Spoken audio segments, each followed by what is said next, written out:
자, 꼭지점 특강 5번째 시간입니다. 오늘은 강론의 초반부에 나오는 유실물법 한번 다뤄보겠습니다. 자, 유실물법은 잃어버린 물건이다 이 말이죠.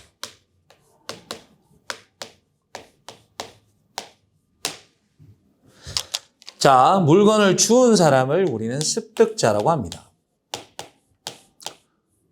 자, 어느 대학생이 길을 가다가 까만색 가방을 하나 주웠어요.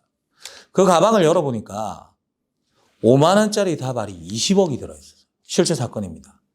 그러면 이 20억이 든 가방을 주웠을 때 우리는 제일 먼저 뭘 해야 될까요? 뭘 해야 될까? 신고? 아니, 양심 말고 자신의 솔직한 내면의 귀를 기울여 봅니다. 뭐부터 해야 될까? CCTV 있는지 봐야죠. 죄송합니다. CCTV 있는지 보는 건 그냥 제가 하는 이야기고. 그러면 습득자는 이렇게 물건을 줍게 되면 신고를 해야 되는데 방금 제가 한 이야기가 그냥 농담이 아닙니다. 우리는 만약에 내가 길을 가다가 아무런 주인에 대한 표식이 없는 20억짜리 가방을 주었다. 바로 신고한다? 고민에 빠질 수도 있겠죠. 이걸 과연 신고하는 게 맞는지 아니면 내가 가져야 되는 건지 인간이라면 누구나 고민할 수 있죠. 그래서 입법자들은 유실물을 습득한 즉시 신고하라고 말하지 않습니다. 신고를 하는 건 며칠 이내에 신고를 하면 되냐면 7일 이내에 신고하는 거예요. 즉 입법자도 인간의 기본적인 욕구에 대한 생각을 하고 있는 겁니다. 그래서 즉시 신고가 아니라 경찰서장한테 습득자가 신고를 하는 경우에는 며칠 이내다? 7일 이내에 신고하는 겁니다. 이렇게 신고를 하면 경찰서장은 인터넷 사이트에 공고를 내는 거죠. 이런 물건들이 들어왔습니다. 지갑인데 이런 색깔이에요. 안에 돈은 얼마 있는데 주인인분은 나타나십시오. 이렇게 이야기를 하는 거예요. 그런데 경찰서장이 신고를 받고 보니까 만약에 신고를 받았던 물건이 하얀색 가루야. 이거 마약이에요. 그런데 경찰서장이 홈페이지에 게시판에 올립니다. 마약 떨어뜨린 분 찾아가세요. 말도 안 되는 이야기죠.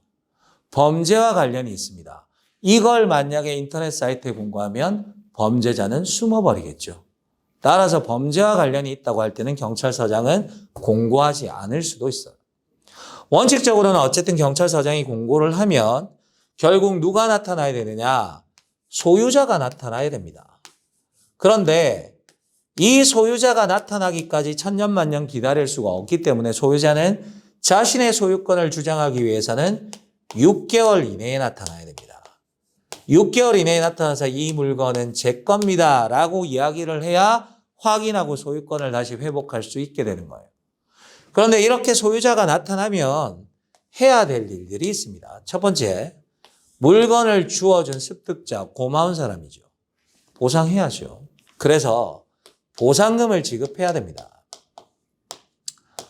보상금을 지급하는데 보상금은 5에서 20%가 됩니다. 20억을 들었던 아까 20억을 주었던 그 예를 들면 그 대학생은 받을 수 있는 보상금은 5%니까 1억, 최대 4억까지 받을 수 있는 거죠. 이렇게 범위를 정한 건 소유자와 습득자가 서로 협의하라는 이야기입니다. 그런데 물건을 주었다는 유실물을 습득했다는 연락을 받고 소유자가 갔더니 그 물건을 주운 사람이 경찰관이에요. 공무원이에요.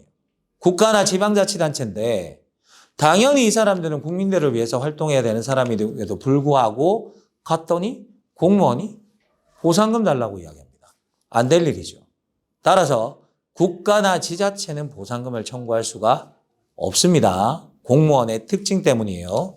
그 다음 보관하는 데 비용이 들었다면 그 보관 비용도 이렇게 내야 됩니다. 여기서 근데 보상금과 관련해서 내가 만약에 어느 당구장에 가서 당구를 치고 있습니다. PC방에 가서 게임을 하고 있는데 거기서 고가의 시계를 주어요.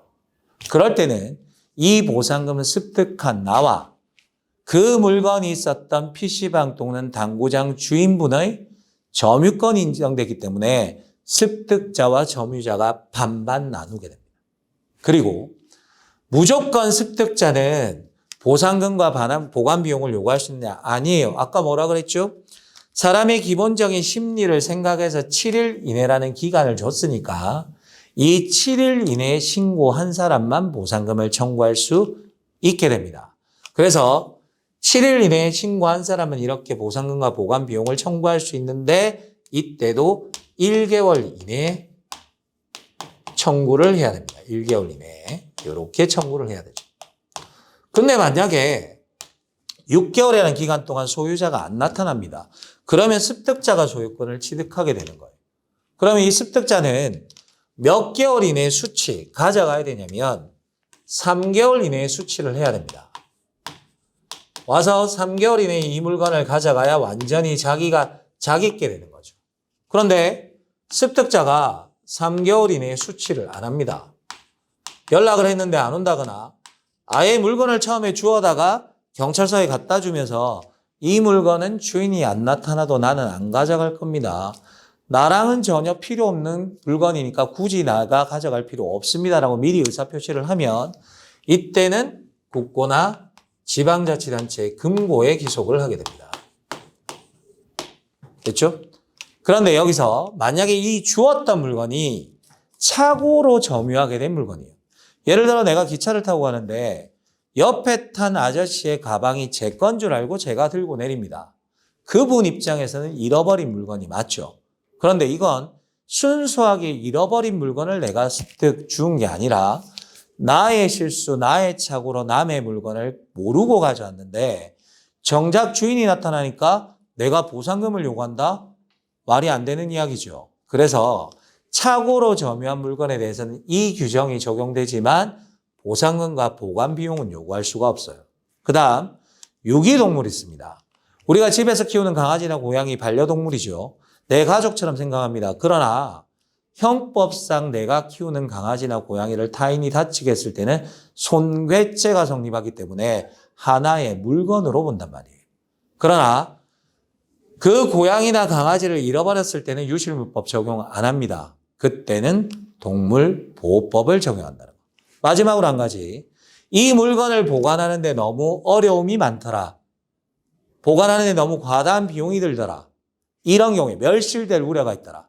이런 경우에는 물건을 매각해서 그 돈을 보관할 수도 있고요. 매각하는 데 드는 비용은 이 물건의 가액에서 제하게 됩니다. 여기까지 하시면 유실물법도 끝입니다. 자, 문제 봅시다. 자, 유실물법 문제 봅시다. 유실물법에 대한 설명이다. 옳고 그름을 올바르게 표현한 것은 그랬죠. 경찰서장 이런 사람들이 보관한 물건이 멸실되거나 훼손될 우려가 있을 때 또는 물건의 보관 중 경제적 가치가 떨어질 때가 아닙니다. 경제적 가치가 떨어지는 것은 매각의 대상이 아니에요. 보관에 과다한 비용이 들 때. 과다한 비용이 들 때 매각해서 그 매각 대금을 보관할 수 있는 거고요. 물건의 보관 중 경제적 가치가 떨어질 때는 이 법에서 말하는 매각의 조건이 아니에요. 그래서 기획 지문은 틀린 지문이 됩니다. 다시 그 다음 니은 지문으로 가봅시다. 자, 물건의 반환을 받은 자는 일반적으로 소유자겠죠. 가액의 5 내지 100분의 20의 범위, 아까 5에서 20%라고 했죠. 보상금을 습득자에게 지급해야 한다. 맞는 이야기입니다. 그런데 아까 경찰관이 물건을 주운 다음에 보상금 달라는 건 안 된다 그랬죠. 공무원이 물건을 주운 다음에 나 보상금 줘라 라고 이야기하는 건 안 된다라고 이야기했습니다. 그래서 뒤쪽에 보면 국가, 지자체 이런 곳에 이런 공공기관 보상금을 청구할 수 없다라는 이은 지문은 맞는 지문이 되는 거죠. 그 다음 디귿 지문 봅시다. 관리자가 있는 선박, 차량이나 건축물 아까 당구장, PC방 이야기 했었다. 그죠? 내가 당구장이나 PC방에서 고가의 시계를 줬다. 어떻게 해라? 습득자인 나와 점유가 인정되는 당구장 주인 또는 PC방 주인과 반분한다 그랬죠. 그래서 거기 보시면 선박 차량이나 건축물 기타 통행을 금지한 구내에서 타인의 물건을 습득한 경우에는 그 보상금은 점유자, 당구장 사장님만 합니다. 그리고 실제로 물건을 습득한 자가 절반으로 나누어야 한다. 반분한다. 맞는 이야기가 되겠죠. 자, 마지막 리얼 지문입니다. 비용과 보상금은 물건을 반환한 후에 아까 비용과 보상금을 청구할 수 있는 습득자는 며칠 이내에 신고해야 된다? 7일 이내에 신고하라 그랬죠. 그 사람들이 청구를 할 수 있는데 그때도 몇 개월 이내라? 1개월 이내에 하라고 그랬죠. 1개월. 그래서 리을 지문도 틀린 지문이 됩니다. 유실물법 아주 쉬운 파트입니다.